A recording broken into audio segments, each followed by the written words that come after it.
Bad news for Zimbabwe. Panguva ine kuonekwa kunzi mutungamiri wenyika Masadonzo Mnangagwa wakachibata kuti zvi.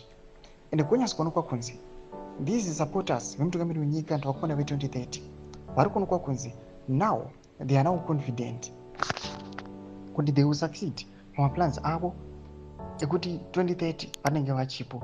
Sambe namashoko angava mashoko anorwadza ari kachitaura panguva ino inaokomena vekozwa neinter unit yavo pamusoro aiwa vemutungamiri wenyika nefaction yake aiwa iri kuonekwa kunzi vakaona kusapota mutungamiri wenyika Masadonzo Mnangagwa for 2030 vanokwanisa kungobudirira. Don't subscribe or like on the bell icon.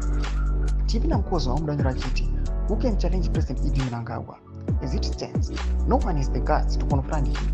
Opposition has gone into hibernation. Yet 2028 is fast approaching. No electoral reforms, no hope for change.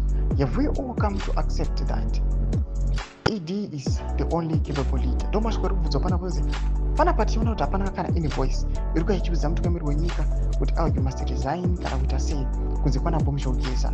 Right now vari kuona kunzi panguva ino atinyarare Bomushogeza vanhu vazoshuwa kuti what is he going through maforces ake ari kutomobilize kana kuti advance.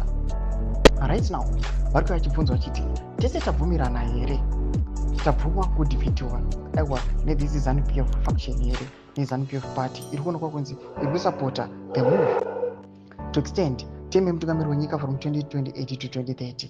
Mashoko ari kuyaona panguva ino vanhu zvari kuona kuti maservices ese munyika yeZimbabwe they are deteriorating, ari kuparara, they are being destroyed nekuda kwezvigananda. But kunoko vanyasi kunzi uona kuti tiri muna 2025 tine dzimwe 5 years tingatoti another complete term from now kusvika muna 2030 yezvigananda in action, vachiita zvavanoda, vachiluta vanhu vekudhivhai, vachidonetera vanhu mumota mamillions atisingambozivi asingazivikanwi nevanhu kuti anosvika mari avari kutora. Mashoko ari kuuya panguva ino vanhu vari kuratidza kuti vanhu vane pain mumwoyo and people right now vanozvityira upenyu hwavo. Chitiko chiri kurwadza mwana wese wenyika yeZimbabwe zvavari kunyasa kuonekwa kunzi aiwa madays they are fast approaching pati kuna 2028 ari kusvika and kunyasa kuonekwa kunzi ZANU-PF ida kuramba iri into power. Todze mafungiro enyu matudi pamusoro pechitiko ichi muna comment section medu mafungiro enyu. Subscribe or like chat on the bell icon.